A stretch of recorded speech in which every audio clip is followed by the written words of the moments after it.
नमस्कार। इलेक्ट्रोहोपैथी के इस एपिसोड के 18वें क्रम में मैं आपके बीच आपका प्यारा दोस्त डॉक्टर अनिल श्रीवास्तव, बस्ती उत्तर प्रदेश से। फिजियोलॉजी के इस बढ़ते हुए क्रम में मैंने आपको digestive system, excretory system, respiratory system, circulatory system के बारे में कुछ मूल बातें बताई। हमारे एक साथी ने हमको लिखा कि आपने ईसीजी यानी हृदय के गति की दर को नापने की जो ईसीजी मशीन है उसकी कार्यप्रणाली के बारे में आपने हमको इलेक्ट्रो या एडियोकार्डियोग्राफ के बारे में नहीं बताया। अब सवाल ये है कि फिजियोलॉजी एक इतना बृहत विज्ञान है और ईसीजी को बिना डायग्राम के बताया नहीं जा सकता। उसके फ्लो चार्ट, उसके कर्व पर सेकंड गति और उसका ग्राफ जब तक बनाया न जाए तब तक इस बात को आप तक हम पहुंचा नहीं सकते। अभी हमारी आपकी लॉकडाउन में एक दूसरे से आपसी बातचीत का दौर चल रहा है। मैं कोशिश करूंगा कि जब मैं जून से कोई क्लास आपको स्टार्ट करता हूं तो मैं वहां पर कुछ आपको लिखते हुए वीडियो का प्रसारण करना चाहूँगा। मैं उसकी व्यवस्था में लगा हूँ, अगर संभव हुआ तो मैं जून में इस तरह की व्यवस्था करूँगा। दूसरी, मैं आपको बता दूं कि चूंकि हम आपको मूल मूल बातों को रिवाइज करा रहे हैं, जिसे कहते हैं, चूंकि ये रिफ्रेश कोर्स है तो आपने फिजियोलॉजी पढ़ी है, आपने एनाटॉमी पढ़ी है। हम आपके डॉक्टर बनने को चैलेंज नहीं कर रहे हैं, हम आपके नॉलेज को चैलेंज नहीं कर रहे हैं। हम सिर्फ इतना कर रहे हैं कि जो आपने पढ़ा है उसमें से कुछ मूल बातें निकल करके आपकी मेमोरी को एक बार फ्रेश कर दें और आप उससे अपने आप को ताज़ा महसूस कर लें और आप इलेक्ट्रोहोपैथी के प्रैक्टिस में अपने आप को अधिक रमा लें। यहीं पर थोड़ा सा मैं आपसे आपसी बात आज और करना चाहूँगा। बड़ा दुख है, इतना ज़बरदस्त परफॉर्मेंस आप सबका आ रहा है। मैं अभी, हमारे योगेंद्र जी कहते हैं सर अगर आप सबका नाम लेंगे फ़ोन तो रोज़ बहुत आएंगे तो उससे समय की बर्बादी होगी, इसलिए मैं बहुत शॉर्ट में आपके लोगों को आभार व्यक्त करके मैं आप तक पहुंच जाता हूं। लेकिन आप सब इतना अधिक मुझे लाइक कर रहे हैं, मेरे इस वीडियो को आप लोग बहुत अधिक शेयर भी कर रहे हैं, विभिन्न पेज पर शेयर हो रहे हैं, विभिन्न ग्रुपों में शेयर हो रहे हैं। और फिर योगेंद्र जी जब इसको यूट्यूब पे लोड कर रहे हैं तो यूट्यूब के माध्यम से लाखों करोड़ों लोग पूरे विश्व में इसको देख रहे हैं और आपकी प्रतिक्रियाएं अच्छी आ रही हैं। हाँ, इन प्रतिक्रियाओं के बीच कुछ दो चार, ज़्यादा नहीं है, सिर्फ दो चार आलोचक वे उभर कर आते हैं जो स्वयं आलोचना नहीं करते बल्कि उनको पीछे से प्रेरित किया जाता है कि आप कुछ पूछिए, और उनके पूछने के सवाल भी इतने बेतुके और बेढंगे होते हैं जिसका जवाब देना या तो अपना सर फोड़ना है, क्योंकि उनके जो सवाल होते हैं वो बेतुका होते हैं, बेसलेस होते हैं। उस सवालों के जवाब का कोई वैज्ञानिक आधार नहीं मैं दे सकता, इस नाते मैं उनके जवाबों से अपने आप को अलग कर लेता हूँ या जानबूझ के अवॉइड करता हूँ कि इनके पक्ष में पढ़ूंगा तो हमारे आगे जो हजारों की संख्या में लोग इस वीडियो को लाइक कर रहे हैं वो उनका समय समाप्त होगा। इसीलिए विशेष करके मैं अपने विभिन्न प्रायोजनों के बाद भी मैं चाहता हूं कि मैं क्लास जारी रखूं, लेकिन फिर सोचता हूं कि कुछ दिन जो हमारे आलोचक हैं उनके मन को शांति मिल जाए, उनका बिजनेस चलता रहे, उनका बिजनेस पॉइंट ऑफ व्यू चलता रहे। अभी आज सुबह डॉक्टर यूपी सिंह बिहार से मेरी बातचीत हो रही थी। डॉक्टर इदरीस साहब से कल मेरी सुबह बड़ी लंबी बात हुई। हमारे एक मैं आपको इस वीडियो के माध्यम से एक बहुत स्पष्ट सी बात कह दूं, हमारे और डॉक्टर रमाशंकर जी के संबंधों को लेकर के कुछ अति विशिष्ट लोग बहुत परेशान हैं।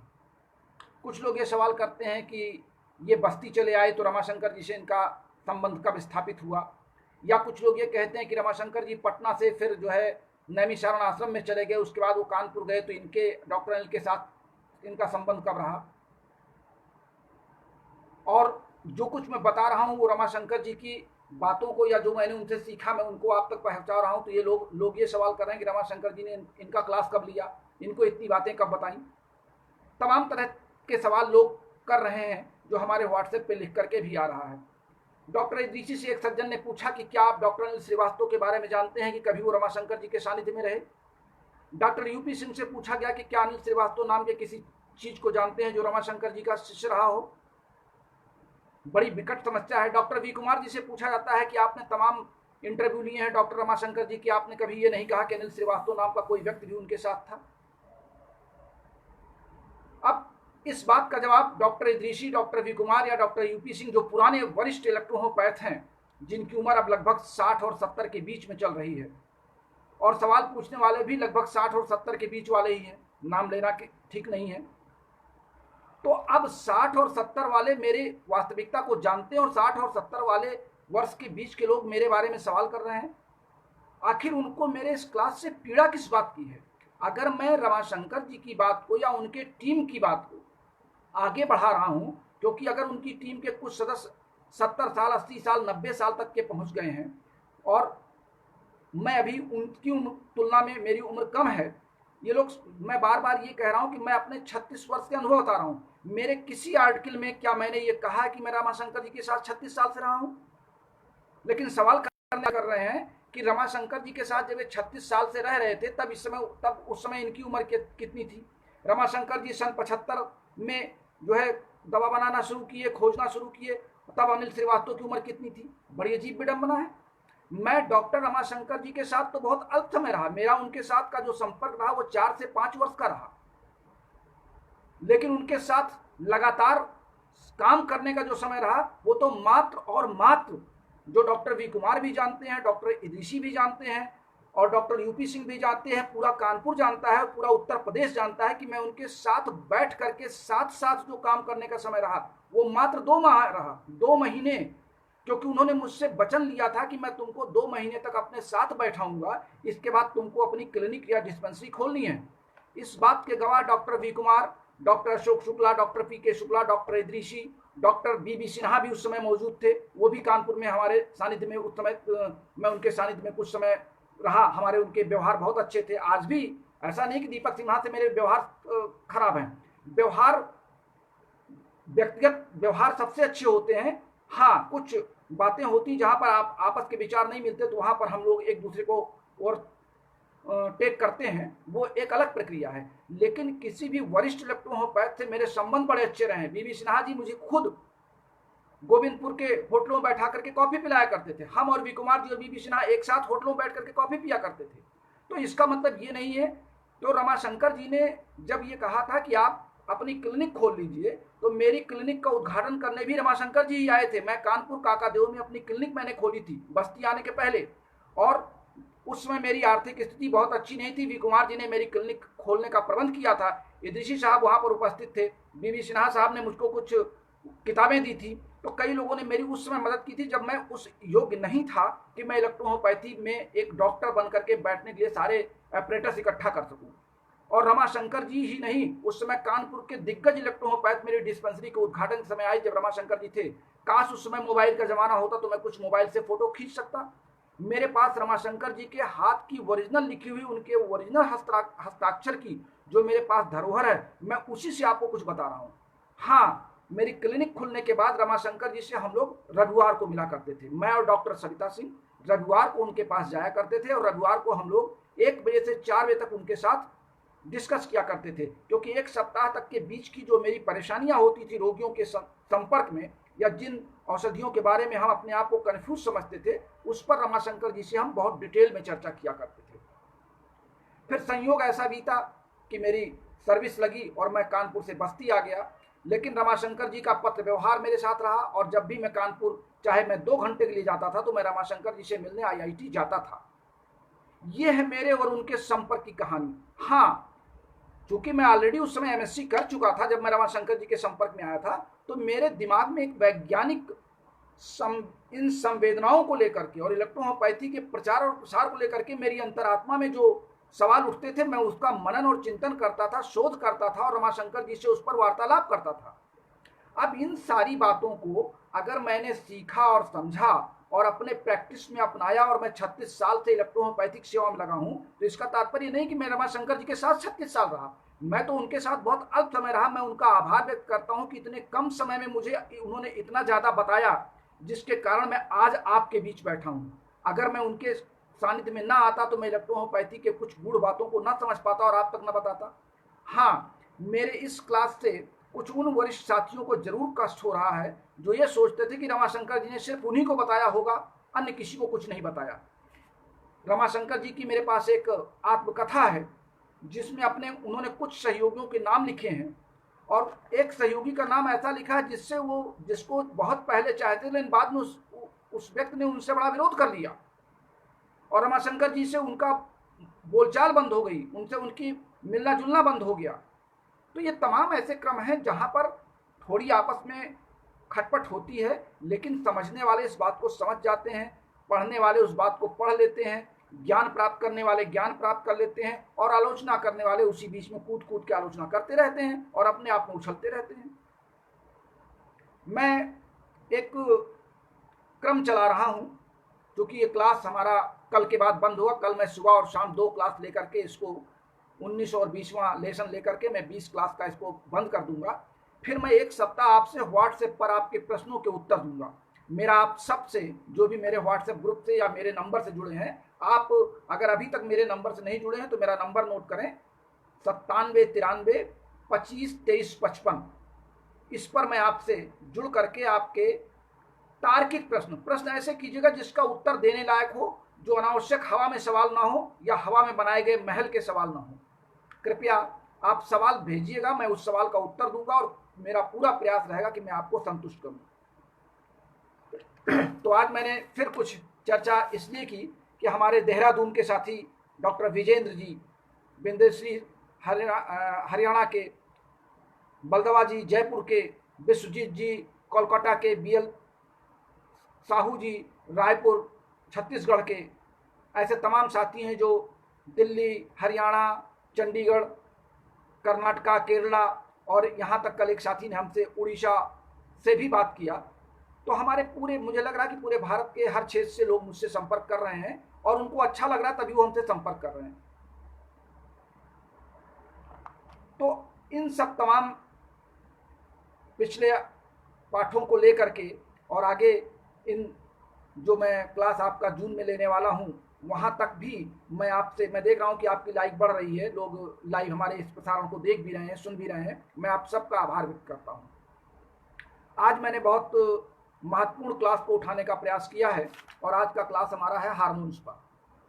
जैसा कि आप सबको पता है कि हमारे शरीर में ऑटोनॉमिक कंट्रोल सिस्टम है जिसे हम नर्वस सिस्टम कहते हैं, और एक सिस्टम है हमारे बॉडी में जो होल लाइफ चलता है, वो भी हमारे शरीर के सिस्टम को कंट्रोल करता है। एक तो नर्वस सिस्टम कंट्रोल करता है जो त्वरित कार्य करने में, त्वरित गति करने में इसकी प्रक्रिया आगे बढ़ती है, और एक हार्मोन्स के माध्यम से शरीर के विभिन्न टिश्यू फ्लूइड कार्य करते हैं, और कार्य करने के बाद ये हमारे विभिन्न चैनल्स को, बॉडी के चैनल्स को या फिजियोकेमिकल रिएक्शंस को प्रभावित करते हैं। हार्मोन्स और एंजाइम्स में बहुत मामूली अंतर है, लेकिन जो है वो ये है कि हार्मोन्स जाकर के उस अभिक्रिया में भाग लेते हैं। हार्मोन्स कम और ज्यादा होने पर रोग उत्पन्न करते हैं, लेकिन एंजाइम्स क्रिया में भाग नहीं लेते, केवल क्रिया को एज ए कैटालिस्ट प्रेरित करते हैं। हार्मोन्स के बारे में जो एक ग्रीक भाषा में या लैटिन भाषा में हम कह सकते हैं कि हार्मोनी उसका नाम है, हार्मोनी शब्द है उनके यहाँ लैटिन में, जिसको टू एक्साइट कहते हैं, या इसको कह सकते हैं एरोज टू एक्टिविटी। हमारे बॉडी में ये इनका नाम लो स्पीड कम्युनिकेशन सर्विस कहा जाता है हार्मोन्स को। फिर से सुनिए, जो तंत्रिका तंत्र या नर्वस सिस्टम है वो हाई स्पीड कम्युनिकेशन सर्विस कहा जाता है, और हार्मोन्स हमारे शरीर में लो स्पीड कम्युनिकेशन सर्विस कहा जाता है। क्योंकि कभी कभार ऐसा होता है कोई हार्मोन्स आज बच्चे के जन्म लेने के बाद उस अंग में हार्मोन्स बनना शुरू होता है, और उस हार्मोन्स का काम 15 साल 20 साल 25 साल बाद आता है। तब तक वो धीरे धीरे रिस्क करके अपने संबंधित अंग में बनता है। हार्मोन्स की प्रक्रिया कुछ इस तरह होती है कि जैसे मान लीजिए हमारे प्यूटेटरी ग्लैंड में कोई हार्मोन निकल रहा है, उसको हमारे अंगूठे के पास पहुंचना है, तो हमारा टारगेट है अंगूठा और निकल रहा है प्यूटेटरी ग्लैंड यानी कान के पीछे हाइपोथैलेमस कैविटी के अंदर। ये प्यूटेटरी ग्लैंड एक मटर के दाने के बराबर एक ग्लैंड है, जिसके दो भाग होते हैं, एक होता है एडिनोहाइपोफाइसिस और एक होता है न्यूरोहाइपोफाइसिस। एडिनोहाइपोफाइसिस में लगभग 10 हार्मोन्स निकलते हैं और न्यूरोहाइपोफाइसिस में लगभग 3 हार्मोन्स निकलते हैं। लगभग 13 हार्मोन्स हमारे प्यूटेटरी ग्लैंड से निकलते हैं और ये 13 हार्मोन्स शरीर के 13 अंगों की क्रियाओं को प्रभावित करते हैं। इसीलिए इनको मास्टर ग्लैंड कहा गया है, क्योंकि अन्य अंगों से भी, अन्य ग्लैंड से भी हार्मोन्स निकलते हैं। उन हार्मोन्स से जो क्रियाएं होती हैं वो क्रियाएं ऑलरेडी प्यूटेटरी ग्लैंड के हार्मोन्स भी उसको संपन्न करते हैं, इस नाते इसको हम मास्टर ग्लैंड कहते हैं। हार्मोन्स एक एंडोक्राइन सिस्टम है और इसीलिए इसका अध्ययन हम एंडोक्राइनोलॉजी में करते हैं। मैंने आपसे पहले कहा कि फिजियोलॉजी के मैं कुछ मूल सिद्धांत बता रहा हूं। अब एंडोक्राइनोलॉजी इतना विस्तृत विज्ञान है कि इसके बारे में चर्चा करने के लिए मेरे जैसे व्यक्ति को एक महीना लगना चाहिए, लेकिन मैं 1 महीने का कोर्स आपको अगर 30 मिनट में कुछ महत्वपूर्ण बातें बता रहा हूं तो उसको आप गेन करें। हार्मोन्स एक आणविक भार वाले यौगिक होते हैं। ये पानी में क्रियाशील होते हैं, विलेय होते हैं और एक स्थान से दूसरे स्थान को प्रभावित भी करते हैं। ये अपना कार्य करने के बाद नष्ट हो जाते हैं और निष्क्रिय होकर के हमारे बॉडी से उत्सर्जित भी हो जाते हैं, जबकि एंजाइम्स में ऐसा नहीं है। ये कार्बनिक उत्प्रेरक होते हैं, ऊतकों में कोएंजाइम्स के रूप में कार्य भी करते हैं। ये विसरणशील होते हैं, कम अणुभार के होने के कारण ये प्लाज्मा मेम्ब्रेन से गुजर भी जाते हैं, यानी जो कोशिका की प्लाज्मा मेम्ब्रेन होती है, सेल की प्लाज्मा मेम्ब्रेन होती है, उससे ये आर पार आ जा सकते हैं। ये कोशिकाओं की प्लाज्मा झिल्ली की पारगम्यता, परमेबिलिटी को ये बढ़ा भी देते हैं। ये एक तरीके के केमिकल कैटालिस्ट भी कहलाते हैं, जो हमारे शरीर के विभिन्न फिजियोलॉजिकल केमिकल रिएक्शन में भाग लेकर के उनकी गति को बढ़ाते भी हैं, कम भी करते हैं। हार्मोन्स की जो प्रकृत किस्में होती हैं, ये 2 प्रकार के हार्मोन्स होते हैं। पहला हार्मोन्स होता है एंडोक्राइन हार्मोन्स और दूसरा होता है टिश्यू हार्मोन्स। जो एंडोक्राइन हार्मोन्स होता है, ये विभिन्न ग्लैंड से निकल के टारगेट कोशिकाओं तक जाते हैं और अपना काम समाप्त करने के बाद ये समाप्त हो जाते हैं, विलीन हो जाते हैं कोशिकाओं में और एब्जॉर्ब कर लिए जाते हैं, या अगर अधिक मात्रा में है तो एक्सक्रिएट कर दिए जाते हैं। जो टिश्यू हार्मोन्स हैं, ये हार्मोन्स केवल उस टारगेट सेल को ही प्रभावित नहीं करते, बल्कि उसके आसपास की कोशिकाओं में भी अपना कार्य प्रभावित कर देते हैं। और ये 2 प्रकार के होते हैं, एक होता है पैराक्राइन हार्मोन्स और दूसरा होता है ऑटोनोमिक हार्मोन्स। जो पैराक्राइन हार्मोन्स होता है, ये आसपास की कोशिकाओं को प्रभावित करता है, और जो ऑटोनोमिक हार्मोन्स होता है, ये जिस ग्लैंड से निकलते हैं उसी ग्लैंड को प्रभावित करते हैं, उस ग्लैंड के कार्य को प्रभावित करते हैं। तो ये हार्मोन्स की एक मूल विधि है। और कुल मिलाकर के जो हमारे शरीर में हार्मोन्स निकलते हैं वो 2 माध्यमों से निकलते हैं, एक एंडो हार्मोन्स होते हैं और एक एक्सो हार्मोन्स होते हैं। एक एंडोक्राइनोलॉजी कहलाते हैं, एंडोक्राइनिक ग्लैंड होते हैं और एक एक्सोक्राइनिक ग्लैंड होते हैं। जो एक्सोक्राइनिक ग्लैंड होते हैं वे एक निश्चित डक्ट के द्वारा विभिन्न अंगों तक पहुंचाए जाते हैं।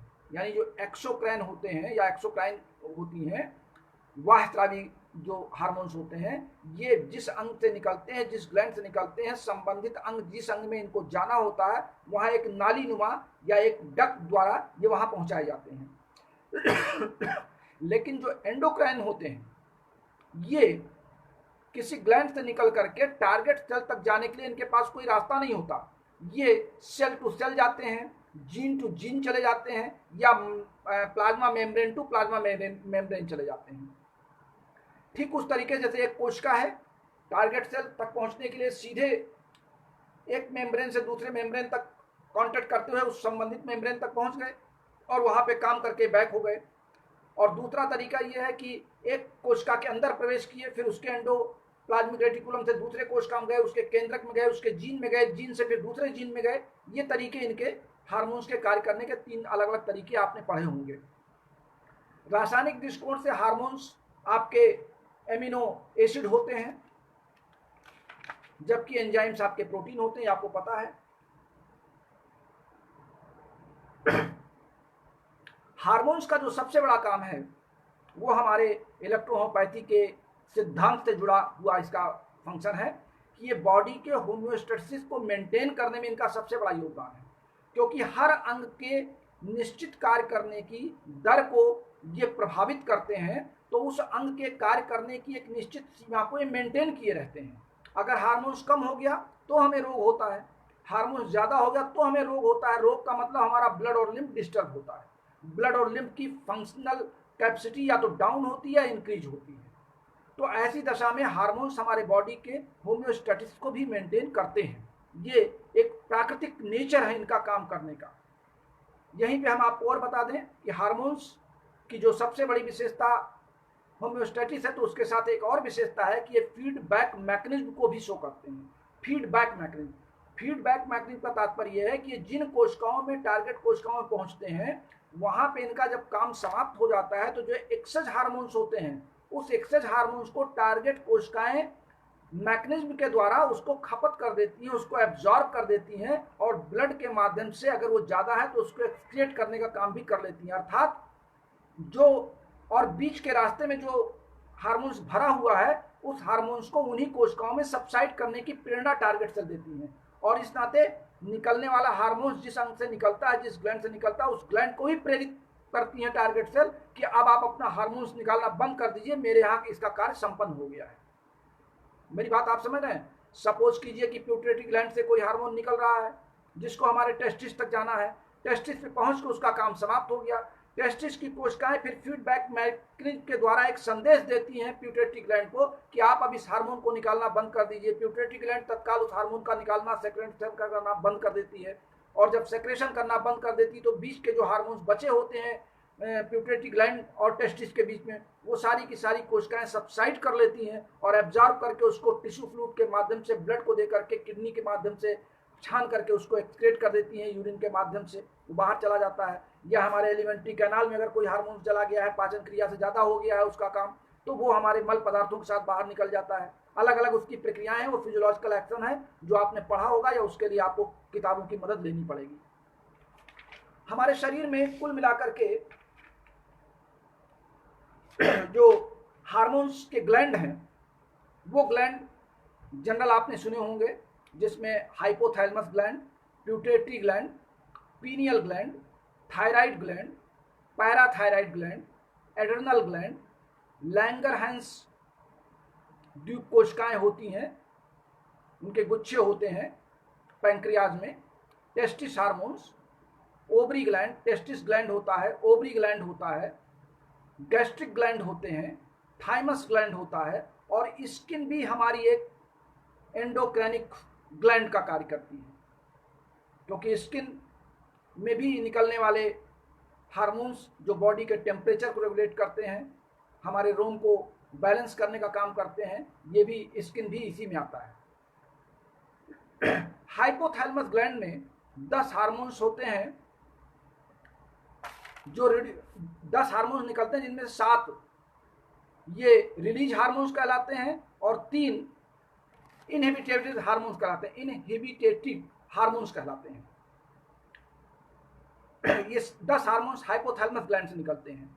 प्यूटरेटरी ग्लैंड से भी लगभग 10 से 12 ग्लैंड निकलते हैं। हमने आपको एडिनोहाइपोफाइसिस से बताया है 7 ग्लैंड, जिसमें एसटीएच होता है, स्टिमुलेटिंग हार्मोन्स होता है, जीएच होता है, ग्रोथ हार्मोन्स, एफएसएच होता है, फॉलिकल स्टिमुलेटिंग हार्मोन जिसे कहते हैं, एसीटीएच होता है, एड्रेनोकार्टिकोट्रोपिक हार्मोन्स कहलाता है वो, एमएच होता है, melanocorticotropic hormones, DH diabetic hormones, MSH melano stimulating का हार्मोन्स। तो ये तमाम हार्मोन्स ऐसे हैं जो विभिन्न अंगों प्यूटरेटरी ग्लैंड से निकल करके विभिन्न कार्यों को संपन्न करते हैं, जिनके बारे में बहुत लंबी चर्चा हो जाएगी अगर एक एक हार्मोन्स के कार्यों को हम उठाएंगे। इतने आप जान लें कि ये एडिनोहाइपोफाइसिस के हार्मोन्स हमारे सेक्सुअल हार्मोन्स ऑर्गन को और विभिन्न एसेसरी ऑर्गन्स को ये सपोर्टिंग फंक्शन देते हैं, उनके क्रिया में भाग लेते हैं, उनको कम या ज़्यादा करते हैं। और अगर ये ज़्यादा हो गए तो उस अंग से संबंधित कोई ना कोई लक्षण या रोग उत्पन्न करते हैं, ब्लड और लिम्फ में परिवर्तन लाते हैं, और अगर ज़्यादा कम हो गया तो भी इनकी दिक्कत होती है। इसीलिए हार्मोन्स का एक, यद्यप हार्मोन्स बहुत कम मात्रा में टारगेट सेल को चाहिए, लेकिन चूंकि इनकी मात्रा ज़्यादा और कम नहीं होनी चाहिए, बैलेंस में होना चाहिए, और कभी किन्हीं कारणों से ये ज़्यादा होते हैं तो दिक्कत और कम होते हैं तो दिक्कत। हमारे न्यूरोहाइपोफाइसिस में दो महत्वपूर्ण हार्मोन्स निकलते हैं। न्यूरोहाइपोफाइसिस 1/4 भाग होता है पूरे पिट्यूटरी ग्लैंड का, और बाकी 3/4 भाग एडिनोहाइपोफाइसिस होता है। तो न्यूरोहाइपोफाइसिस में हमारी वैसोप्रेसिन, जिसे हम एडीएच कहते हैं, एंटी डाययूरेटिक हार्मोन्स, इसके कम निकलने से हमारे यूरिन फॉर्मेशन की प्रक्रिया प्रभावित होती है, ज़्यादा निकलने से भी प्रभावित होती है। और दूसरा है ऑक्सीटोसिन। ऑक्सीटोसिन हार्मोन्स ये लेबर पेन उत्पन्न करता है बच्चे के जन्म के समय, ठीक ओवरी के आपके यूरेटस के चारों ओर ये दर्द पैदा करता है, जिससे बच्चे का जन्म आसानी से होता है। ये भी एक लंबी फिजियोलॉजिकल प्रक्रिया है कि दर्द क्यों होता है, ऑक्सीटोसिन का फंक्शन क्या है, ये सब हार्मोनिक क्रियाएं हैं। और कब ये दर्द कब होता है, अब आप सोचिए कि पिट्यूटरी ग्लैंड में ऑक्सीटोसिन तभी बनता है जब ये 9 महीने बच्चे के गर्भ धारण करते ही ऑक्सीटोसिन का बनना शुरू होता है, लेकिन इसका क्रिया 9 महीने बाद यूट्रस पर दिखाई पड़ता है, गर्भाशय पर दिखाई पड़ता है चारों ओर से। तो ये बहुत स्लो मैकेनिज्म है जो धीरे धीरे 9 महीने तक इसका काम जरूरत पड़ती है। आपके मिल्क फॉर्मेशन में एलएच जो है लैक्टोजेनिक हार्मोन्स, ये मिल्क फॉर्मेशन के लिए जाकर के आपके ब्रेस्ट की ग्लैंड्स को सक्रिय करता है और वहां पे मिल्क फॉर्मेशन को तेज करता है। मिल्क है क्या, tissue fluid, that is called tissue fluid. Milk is nothing but tissue fluid of children, के पोषण के लिए बनाया गया, बच्चों के पोषण के, जिसमें प्रोटीन की, कार्बोहाइड्रेट और फैट्स की मात्रा ज्यादा होती है, जिससे बच्चे का पोषण होता रहता है। अब उसका कलर अलग अलग प्रकृति ने बना दिया है, किसी प्राणियों में बहुत ज्यादा निकलता है, किसी में कम निकलता है, मनुष्य में बहुत कम निकलता है, गाय भैंस बकरी में ज्यादा निकलता है, तो हम उसको अपने आहार के रूप में भी ले लेते हैं। लेकिन कुल मिलाकर के बॉडी में मिल्क जो है ये टिश्यू फ्लूइड, ब्लड और लिम्फ और टिश्यू फ्लूइड का एक मिला जुला सेक्रेशन है जो हार्मोन्स के माध्यम से प्रेरित होकर के प्राप्त होता है।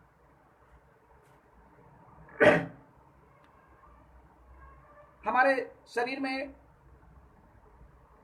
लगभग 100 हम अगर डिटेल में जाएंगे तो बहुत समय लग जाएगा।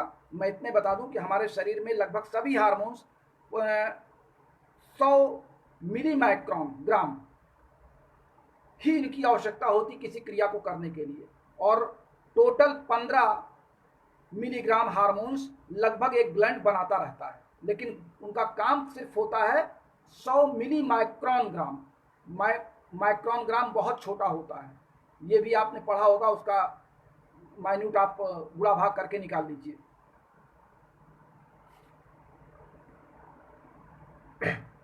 हमारे शरीर के एड्रेनल ग्लैंड में लगभग 50 हार्मोन्स निकलते हैं जो कॉर्टिस्टेरॉइड हार्मोन्स के नाम से जाने जाते हैं। और 50 हार्मोन्स में वो हमने 3 कैटेगरी में बांटा है। कुछ हार्मोन्स हमारे सेक्स हार्मोन्स कहलाते हैं, कुछ ग्लूको हार्मोन्स कहलाते हैं, और कुछ मिनरलोकार्टिको हार्मोन्स कहलाते हैं। सेक्स हार्मोन्स हमारे संबंधित सेक्स ऑर्गन को प्रेरित करते हैं। ग्लूको हार्मोन्स हमारे विभिन्न प्रकार की जैविक क्रियाओं को, मेटाबॉलिज्म को प्रभावित करते हैं। उनके कम या ज़्यादा होने से शरीर में ग्लूकोज की मात्रा घटती बढ़ती है, जिसको नियंत्रित करने के लिए तमाम मैकेनिज्म है। और एक है मिनरलोकार्टिको हार्मोन्स जो शरीर में विभिन्न प्रकार के मिनरल्स को नियंत्रित करती है, कंट्रोल करती है। ये विभिन्न प्रकार के हार्मोन्स की प्रक्रिया है जो शरीर के विभिन्न कामों को नियंत्रित करती है।